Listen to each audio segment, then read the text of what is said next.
Well, welcome everybody. Thank you for joining us here in Session 3.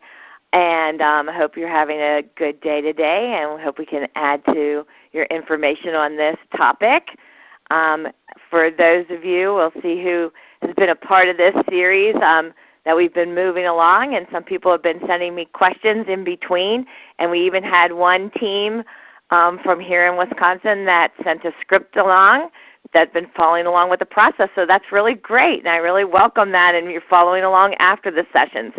Just so that I can see who's been a part of this, if you can follow along with the poll and click on to let me know who's been doing this, if this is your first session in this, or if this is your third session, or if you've been able to view things in this series. So I have an idea of who's been a part. We've got 63 people joining us here live online, and we'll see what we can add to your information on this topic. I've had a couple people that have talked to me at some of the conferences in between, so that's been pretty exciting to get your feedback on the information and to see what we can do to assist you with your own child or with the students in your classrooms. For those of you that are new to this or new to myself, I'll give you a little bit of background information on myself. I'm a special educator. This is my 32nd year in teaching in classrooms and in programs. And in all of my years, I've been involved in some kind of assistive technology or augmentative and alternative communication. I've worked in a couple states in Pennsylvania and here in Wisconsin, but also all around doing presentations and consultations. For some of you, this is for about over 20 of you. I'm going to skip to the results here because it looks like almost everybody has responded. So we get a sense of, so a lot of people, this is your first session. For those of you that this is your first session, you're going to be joining us here at the end of our process of looking at using technology for augmentative and alternative communication through a process that's been introduced in the first and the second session. So you might see some of the things that you might want to catch up on that are already in the AbleNet University, and you'll see some of that information. I'll touch on some of those things, but it's all about setting a purpose for students to communicate. And so and by manipulating these three factors, the activity that they're doing, your environmental arrangements in that activity, and your partner strategies. And a lot of that we do through the scripting process and through setting up activities within classrooms. This is not a pull-out therapy approach. It's a push-in approach. And so I get a sense of who is joining us today. Another poll here right at the beginning for you to respond to.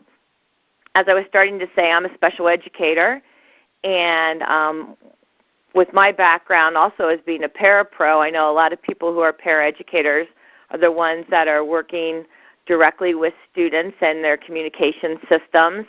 The strategies that we're working with in these three workshops are things that I've been doing over the last, specific strategies are over the last 6 years in Oakland County schools in Michigan, and this year in Ohio schools, and for the regional service centers, and things also in some of the private consultations that I've been working with students that are emergent communicator strategies.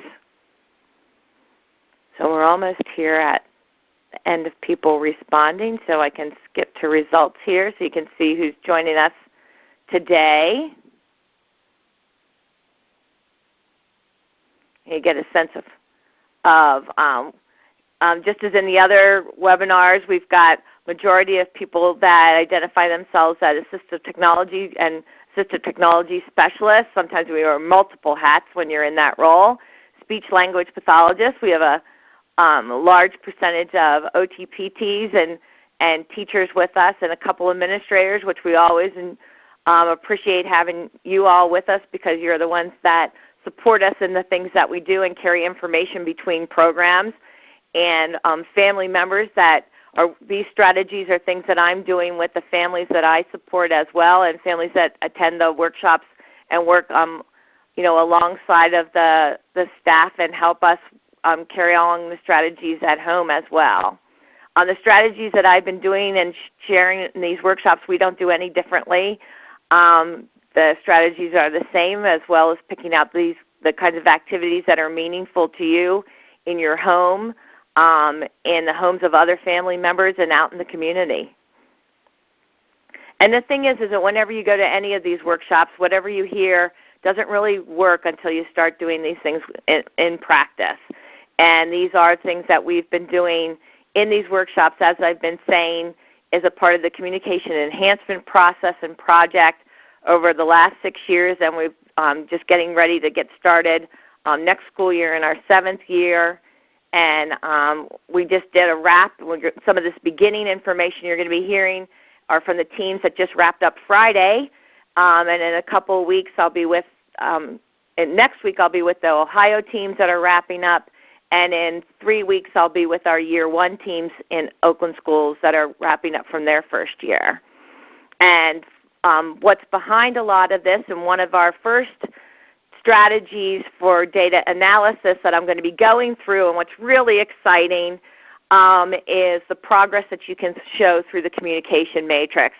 And as we introduced this in session 1, the communication matrix is a free assessment tool where you can do this online, or you can purchase the paper-based assessment tools if you'd rather do it that way. You can download them online, offline, or you can buy the booklets.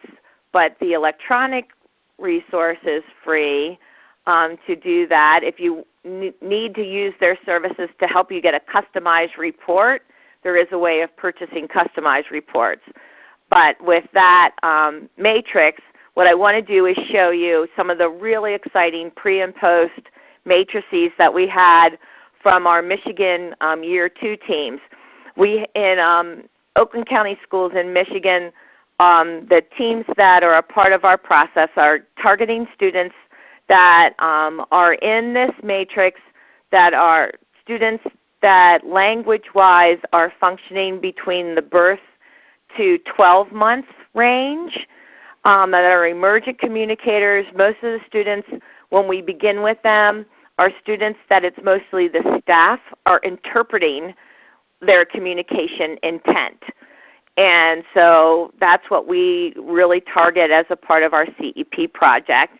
And then through the activities that they target in the classroom, and really working on communication intent through specific activities that we explained in session 2.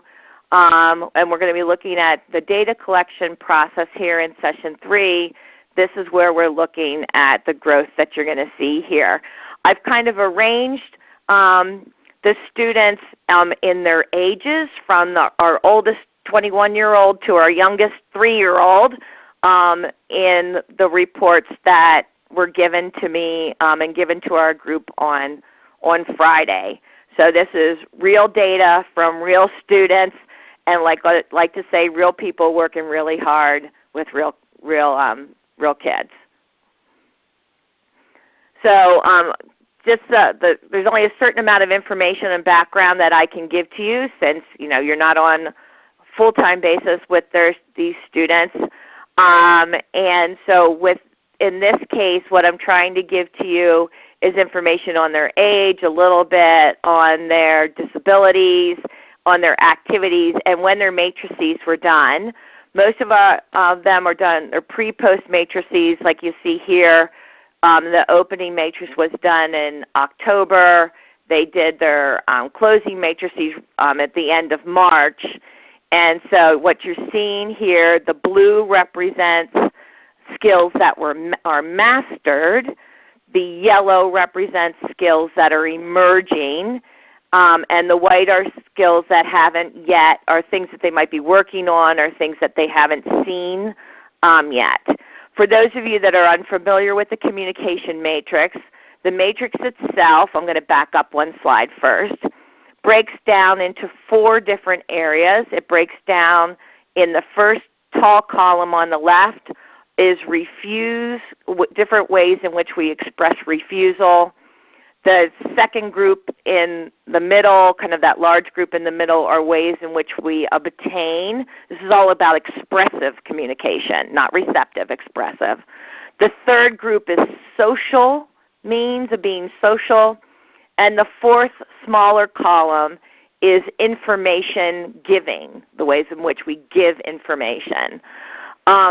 Language-wise, the development goes from top to bottom. So our lowest levels of communication where your intents are interpreted by others is at the top of the scale. So kind of your at birth is at the top. And then your most abstract in communication is at the bottom of these rows. So we have 7 levels from top to bottom. So that's kind of what you're seeing. And this really only represents 2 years. So from birth to 2 years language-wise. So that's all, this scale tops out at 2 years. And then you would go on to using other kinds of scales. So what you're seeing here for this student is kind of that growth period of just from October to March. And of course they're giving her access to communication throughout the day. But what we do is target 2 specific activities where everybody is focused on communication and everybody is using the same strategies. Also in our teams that are for the, and I'm just going to keep kind of moving on so you see some examples here. Our teams are also what people often tend to do in communication activities with students who are emergent communicators is that they often only have communication that happens between the student and an adult, and they often don't encourage communication between a student and their peers. But what we do with our teams is make sure that one of the activities that they are targeting is communication between their student and other students. And we have students that are in a variety of classroom settings. So where this student was in a classroom with other students with disabilities, this next student was in a classroom with kids that were typically developing peers as well as other students with disabilities. So she had abilities, she's in classrooms with regular ed high school students. So she's got a variety of settings that she's in. So you'll see different opportunities develop throughout the day. So we look at different kinds of activities where her group report activity where she had to call as people were reporting on what they did last night, what they did over the weekend, that look different and that interaction is different depending upon who the peer group is. Again, another thing we often look at are arrival routines because you can get more social interaction in arrival routines and in greeting activities. And for some students that's more of a motivator than it might be for some other students. So like in this example, there's a lot of social that this team focused on with their student because that was a very motivational factor for her. And you'll see from her pre and post were there things that were emergent in her communication categories that they were really able to get things at the mastered level and then move on to other skills in other areas. In some areas you might see more growth depending upon what they were working on, more areas in choice making and to solidify things that more about choice making depending upon the kinds of activities that they did and things that they focused on that way.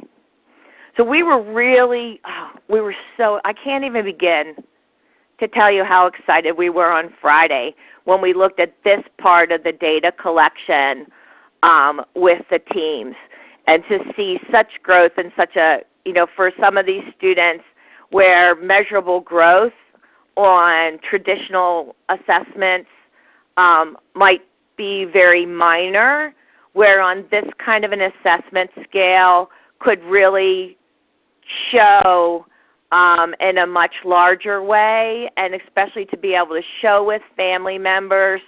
I mean, we were just going from team to team, from table to table, and people were just being wowed out by the kinds of things that they were seeing, where students, like this example of this 7-year-old, and one of the examples too was that with this particular student was a student that they had, this was the second year in the classroom with this student, but in their first year they reported that this student just did a lot of sleeping, did a lot of just looking away, did a lot of non-attentive kind of behaviors.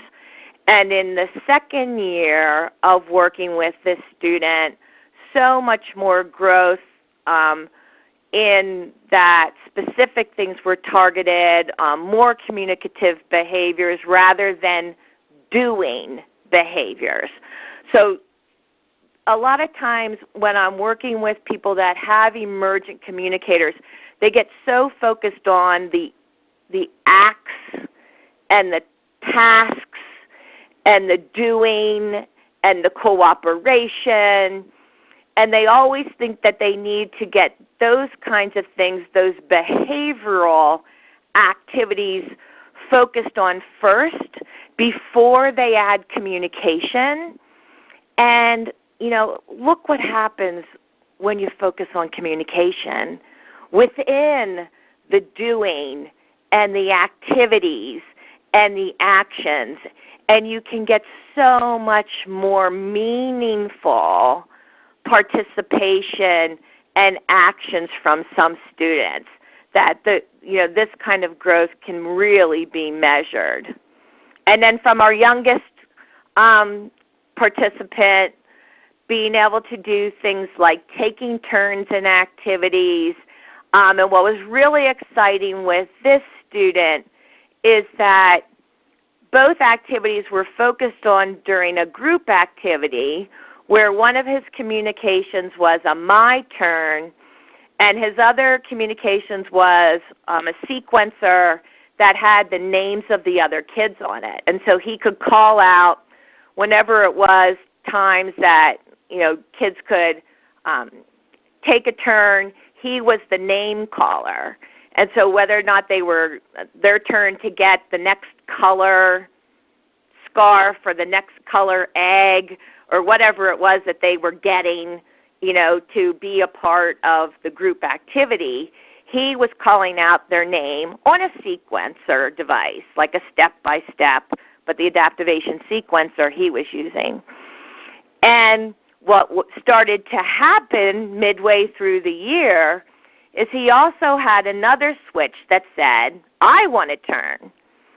And what happened with him one day is that his name wasn't coming up fast enough on the sequencer for when he wanted to have his name called to get the colored scarf. So he used his second button.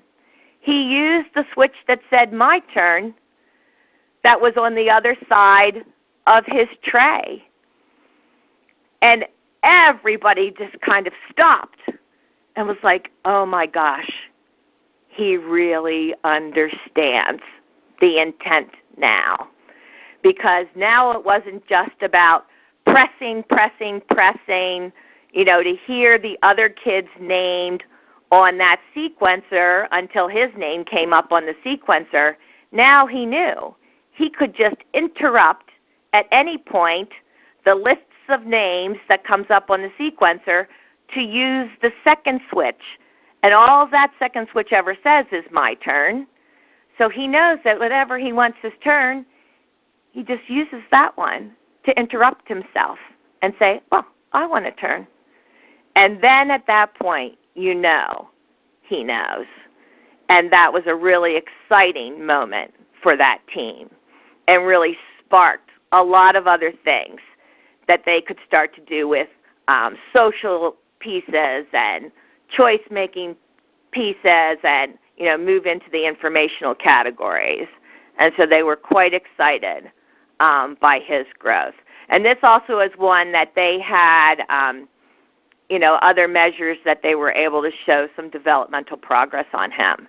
So using this communication matrix as a pre-post data collection tool, and we've done this every year in the 6-year project, and it's something that we've got, I have to really now go back and take a look at and see what else, if we've had other years that we've had such great growth in our target students.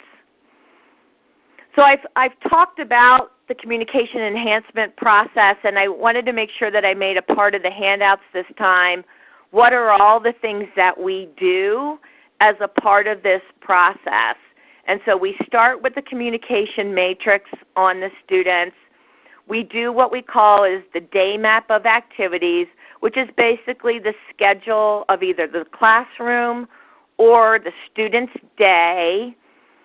So for the middle school and high school students, it's usually their schedule. And then we look at the different types of activities like we talked about in the last session, the different types of activities and the different communicative purposes of those activities. So, for here, so all these different types of activities. So if you can look through their day and look to see what kind of activity they need and what kind of communication intention you can have as a part of their day. So that's basically what we fill in on this second part on the day map of activity.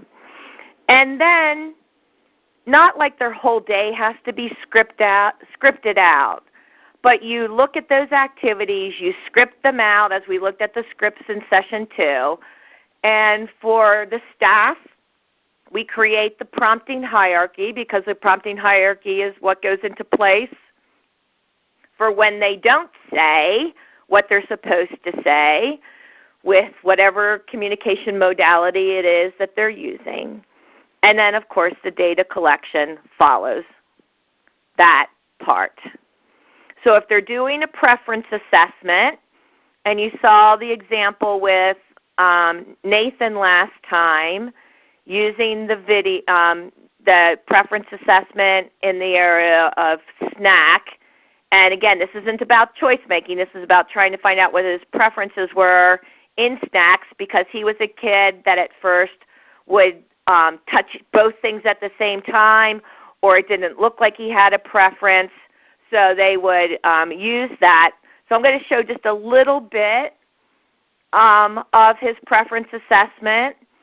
The data collection chart that goes along with preference assessment just looks like this, where you would have the items listed on the left. You would be ready to pair those two items at the same time, marking with a plus sign the one that was chosen and a minus sign the one that wasn't chosen.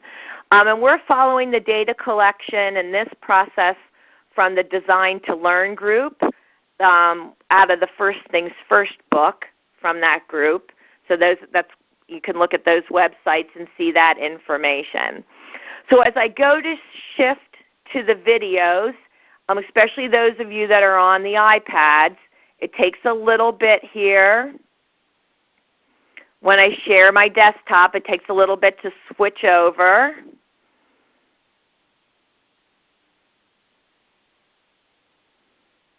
And it'll take a little bit for the videos to get started here.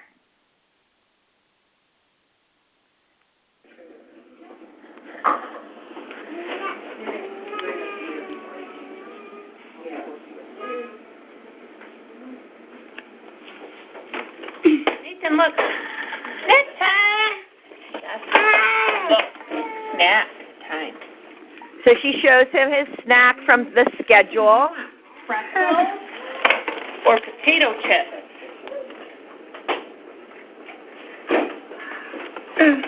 Pretzel. And she's just going to mark on the chart which one he chose and then give him one of the items. They were using the bags with Nathan because of environmental literacy. And then also to be able to use those symbolically on his communication system that they're building for him. Pretzels. Rather than just showing him the items themselves. Drink while you're eating. I'm going to jump it ahead a little bit. You dropped it. What do you want? Do you want Fritos or Tostitos? Tostitos?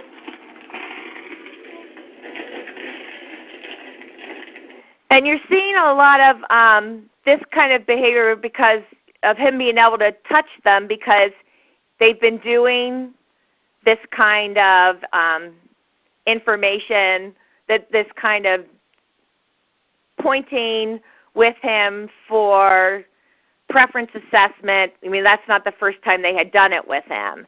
So he's learned over time to do that pointing with him, with being able to show which one he wants. So now what you should be seeing, have I done this the right way this time? 2 of his preference assessment charts where you've got the items listed on the left, and then I've tried to do some highlighting with kind of colored in where the plus signs were in green and where the minus signs were with pink, so you can kind of see where the things were that he chose. And then what you would be doing over time with whatever you did with preference assessment, you would be tracking those things over time, and then to total them up, you're not really looking at items against an item. You're looking at it against itself. So for craisins over time, there were 8 presentations of craisins in these 2 sessions, and 6 times out of 8, they were chosen. With Fritos over these 2 sessions, only 4 times out of 7, they were chosen. The wavy chips, only 1 time out of 6. So when you have a student that you truly don't know what their preferences are, then you get a sense out of this of, all right, with him, we're going to be using now to teach, what items we're going to use during snack time now are definitely craisins, and we're going to use Tostitos. If that's the kind of snacks that are being sent in from home, that's what we're going to be using. So we definitely know what are the things that he doesn't like. We know what are the things that he likes. And then that's what you move forward. And what they did now is used craisins for more and to teach him the concept of more. So hopefully so the idea of preference versus a kid that you already know what their preferences are and you're teaching them how to make choices separates out those things. When you know what it is that they like, we go into reinstatement activities, and they look a little bit different in scripting because you want to be ready for what happens if they don't ask for more. So I want to show you another video that goes along with Caitlin. So you're going to meet Caitlin here.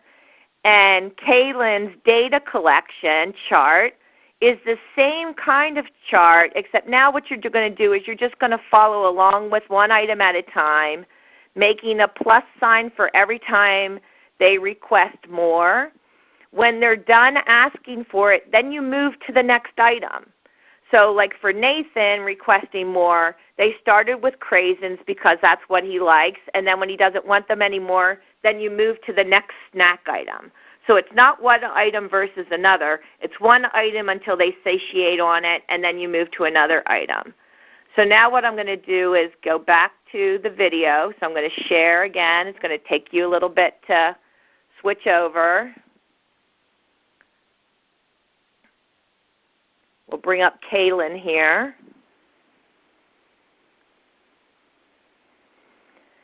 So Kaylin, one of her favorite things is she really likes the feeling of scars.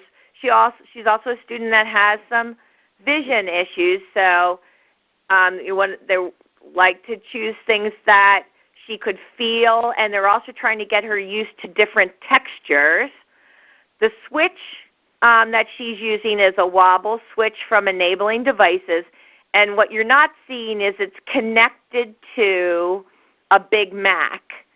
So you're going to hear different things that come out of the actually it's connected to a step-by-step because it's going to have different messages that come from it. And things that will be like, I want more, and you'll hear as it goes on. Do it again. Okay, do it again. Yay!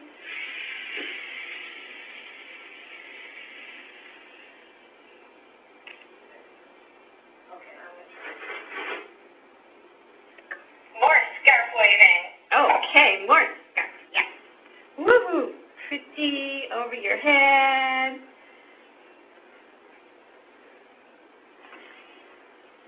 Fun. Pretty scarf.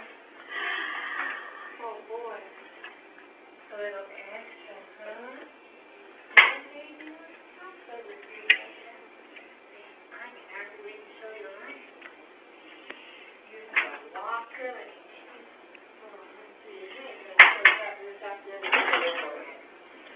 Yeah. I like that. You like this? Okay. Oh, look at this pepper around here. So they always put something on that wobble switch that represents the item that she's using. So we don't ever leave a switch bare. I call it the no naked switch rule. So the switch always has some kind of representation. So if we're trying to teach a student to be symbolic, you need to have something on the switch that's a symbol representation of it. So if you have a child that's got a vision, that has vision issues, then you need to have something that's tactual, something that represents the item that they're going to be requesting, the item that they're going to be interacting with. So here with, with Kaylin's communication, do it again, I want more of that, what they're charting is, they have a baseline of how many times that she did it without, the first time. So how many times she just used the switch kind of on her own. And what they were looking at was in a 3-minute period. So they did what kind of a time period would they measure within. And then when the switch was connected to a message, how many times would she activate it with that message connected with the scarf piece on it, with the message behind it, and then looking to see if that started to make a difference in her switch activations, again, in that same time period. So requesting more of it to see if that would start, clicking with her and make a difference in her activations. When we look too at doing reinstatement, like requesting more, one of the videos that you saw last time with Nathan was with him reading a book. And one of the things that they did with him reading the book was to have more times reading the book. They had the symbol of more inside the book itself, and he was using that more symbol to just touch the more symbol and that more symbol had a little PAL pad, a little flat switch behind it. And when he touched it, then it would say more, read more. And then they started to move that and transfer that onto a separate switch that was outside of the book, also with the symbol on it. This picture remained inside the book. One of the ways to track that, and what you see on the script, the scripts are, for those of you that are new to the scripting process, this left-hand side of the script is all of the environmental setup. Where are things? Where are people? The second column is about what the adult does to set up. If there's anything verbally, like Nathan, let's get ready to read. If there's anything physical they need to do, like opening up the book. And then what's expected from the student, what they're saying, so read more, and then how they say it, so what they're doing with the communication device. And then these columns are all about if the student does say it, what does the adult do, and then the consequences. If the student doesn't say, read with their switch, then what does the staff do? If they still don't say it, what does the staff do? If they still don't say it, what does the staff do? If they still don't say it, what does the staff do? I mean, you get yourself down here 5 layers because this all becomes the teaching process. And this is what then we collect data on.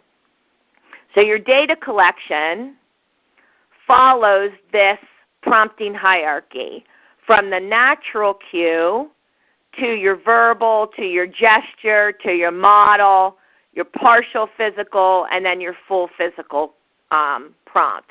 And again, more of that is laid out in session 2. So what I want to do is show you here a little bit of Nathan in the most recent video of him. So back we go.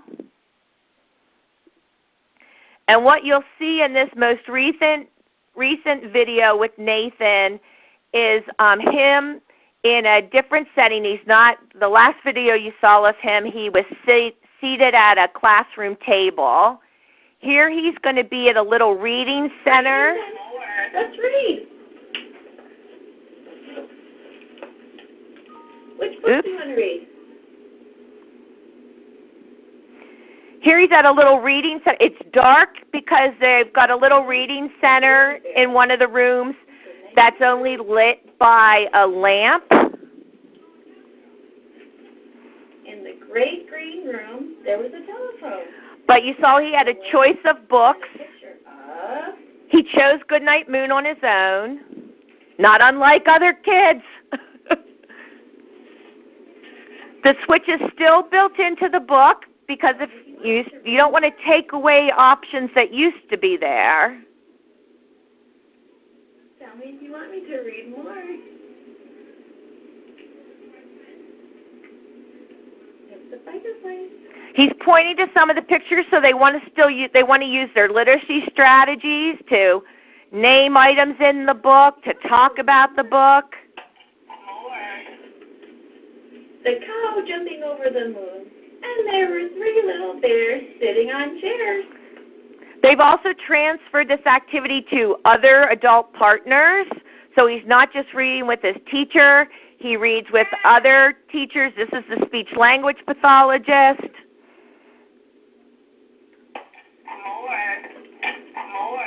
And 2 little kittens, and a pair of mittens, and a little toy house, and a young mouse.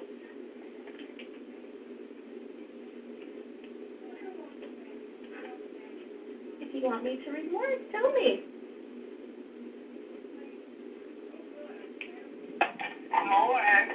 So you see he's transferred this skill. He gets excited. They'll turn, if he wants more than one page turn, he'll turn more than one page for him because this is a leisure routine. It should be guided by Nathan. It's not, his academic reading routine. So then, you follow his lead by what he's asking to be done.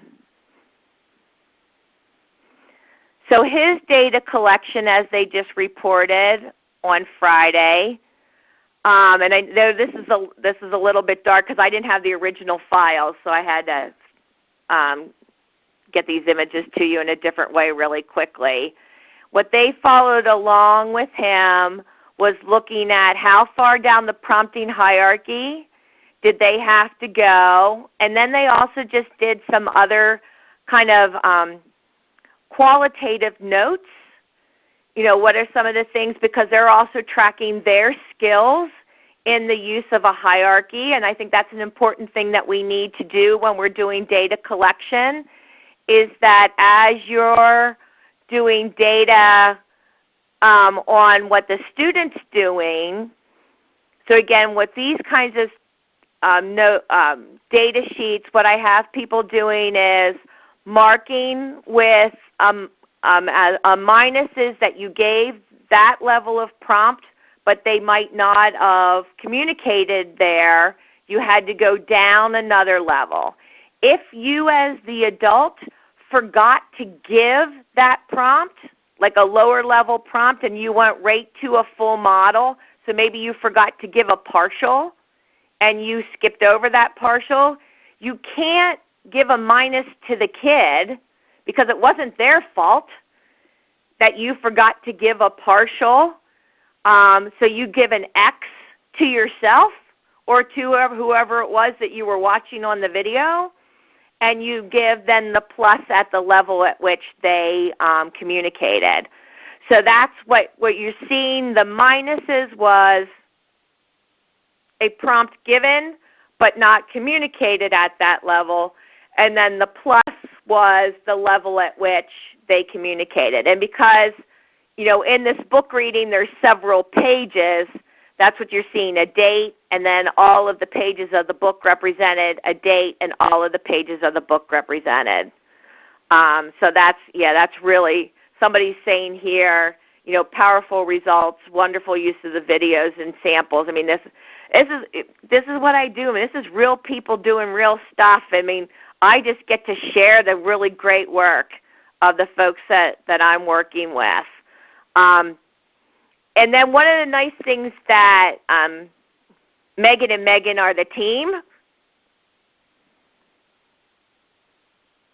One of the things that they went back and looked at and kind of pulled the data together with on him was what percentage of times that he said more was the natural cue. And in book reading, what we look at as the natural cue is when a page is turned. And I think that this is just really terrific stuff. So they kind of pulled together the months. They did 2 videos per month on book reading. And when you looked at that, I mean, it really is really great stuff. And where you see the drops there in December, the second video in December and the second video in January, is where they kind of really upped the communication on Nathan. December 2nd is where they moved from just having the more symbol in the book, and they moved it into the onto the outside, or it's the other way around. December 2nd is when they went from it just being the symbol to being a talking symbol. And January, the 2nd January, is when they put the switch on the outside. So both of those drops in the percentages is when they changed and added to the communication expectations for him. And the little bit of the drop there in March is where they changed the environment on him. And so and you see he bounces back right away to, having a high percentage once he gets used to whatever the environmental or the communication changes. So just very, very cool, results. And people that can show the results, and when they, meet with you, and when they talked on Friday in our case study report outs, they can really explain everything that's going on. And that's really what I look for in data collection. Not that you just have lots of check marks on paper, but that you can turn around and talk about it. You have data that supports the changes that you make and the reasons why you made the changes that you made. You know, that he got to this certain percentage, so we knew that he was ready for us to take the next step in making a change either in environment, the change with partners, the change in communication systems. So and Nathan's group activity, I wish we could show his group activity, but it's got 4 other kids in it that we don't have permission on yet. It's just a fabulous activity where he calls on partners in one of their morning routines, and he passes he calls on one of the other kids in the classroom. They then have a choice that they have to make, that their teacher then sings a song to them, and Nathan has to give them a component of that song, and it's actually a highly interactive activity that it's just a scream. It's great fun. It makes Megan, their teacher, a little bit crazy, but crazy is fun. Next up here is Miss Ruby. Ruby is in an activity where it's about initiating, and she needs to, when it's time in the classroom where it's free choice, so FREE, free choice time, when it's time for free choice, will she initiate her selection of her favorite thing to do, which is to go take a walk and to go out and say hi to her friends and to other people and out and about in school. So she has a script that actually has multiple pages to it at this point. So what you're going to see here is her initiation. She's going to be grabbing, so it's time. She's going to be taking her teacher over to this common area where everybody uses these same messages to communicate at the door. But it all got started because of Ruby.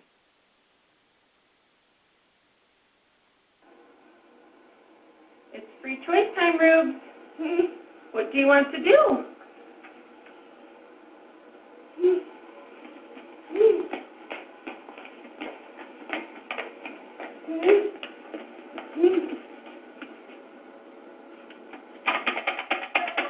You want to go walk. Look. I hear you. You want to go to Miss Soko's room or to the office? To Miss Soko's room.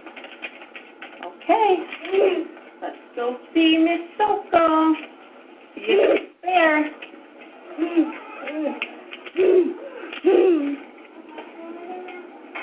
Let's go.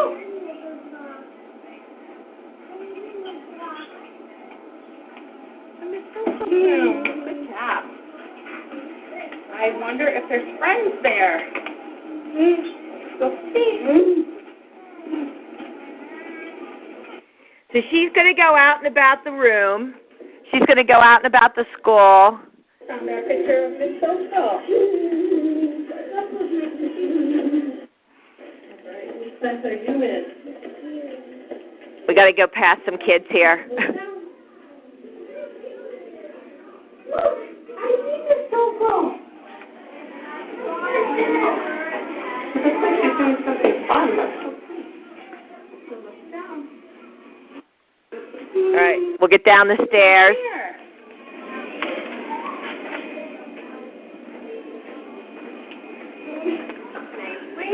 Nice waving to Miss Soko. And now you'll see that they've got the Tap Speak button and Tap Speak sequence apps.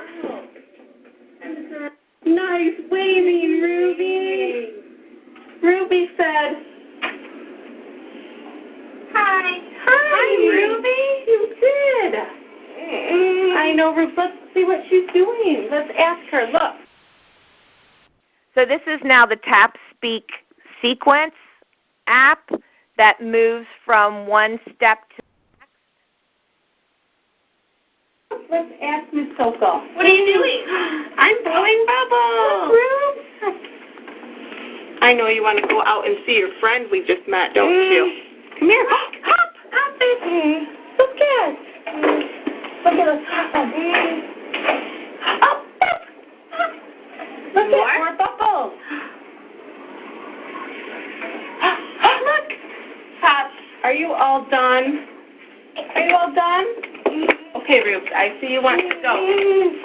Oh, be careful. Look at. Let's see if we can ask Ms. Soko for a high. And she's done. So what I want to do, because we're getting near the end here, is show you the data collection on the first steps of this.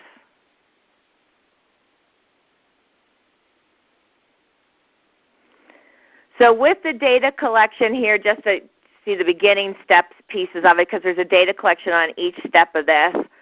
But over the year on the Go activity, you'll see that they first started it out with picture exchange, and then moved it on to the Big Mac. And then as she was getting to initiate that with the Big Mac, and then you'll see that they actually towards the end of the year, those initiation steps with going out of the classroom and that she wanted to take a walk or some of the other choices that she had got moved on to the iPad, and she was using the iCommunicator app, and then they were using the Tap Speak and the Tap Speak sequence apps as well. They were doing a trial of different apps there to see what was going to work the best with her. So when you do things with them on the data collection forms like you saw for Nathan and here for Ruby, you can put them in Excel. And one step at a time, what we do with Excel is you basically follow the plus signs. And then I love this. One of the people that I worked with several years ago when we were doing this in a training strategy called environmental communication teaching, Bill Ziegler told us to, just said, look at it like miniature golf. And we do this like miniature golf where the independent cue is a hole-in-one, the next one is 2, the next one is 3, 4, 5, 6. And so that's how you set it up in Excel. So you follow the plus signs and you basically number the plus signs how far down the prompting hierarchy is. So this is a 3, a 3, a 3, a 5, a 5, a 2, a 1. So as you move down, so hopefully you're figuring out how I got these numbers over into the chart on the right-hand side, and that's how we get the graph. So it's just little mini golf. So you look at the kind of data collection matches the type of activity. So when we do preference assessment and we do the simple communicative intents, we've used the really simple chart on the left-hand side. When we do anything with the prompting hierarchy, we do the more columnized charts, and we use, when we put it into Excel, we use the mini golf rule to get it to numbers so that we can do the graphing.